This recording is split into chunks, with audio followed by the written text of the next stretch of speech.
La Biblia es como una gran biblioteca, y a nuestra parroquia, desde ahora, esto se puede ver con los ojos. Martes 18 de noviembre de 2025 se estrenó a la catequesis una nueva herramienta didáctica, un mueble con compartimentos donde cada libro bíblico está representado como si fuera un pequeño volumen de una biblioteca. Lo han fabricado 2 laicos de la parroquia, que han dedicado horas, recursos y mucha ilusión para que fuera una ayuda real para los catequistas y para los jóvenes. La inauguración se hizo durante la sesión de postconfirmación. Descubrir la Biblia. La palabra de Dios nos guía hacia un tesoro escondido, dedicada a descubrir la Escritura como un tesoro que merece la pena buscar.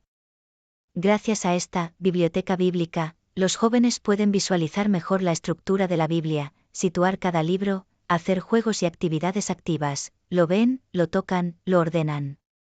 Y así lo recuerdan con mucha más facilidad, porque lo han experimentado con sus propias manos.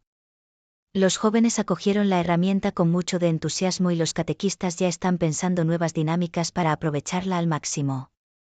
Muchas gracias a los quien lo habéis hecho posible, con vuestro tiempo y creatividad, ayudáis que la palabra de Dios llegue al corazón de los jóvenes.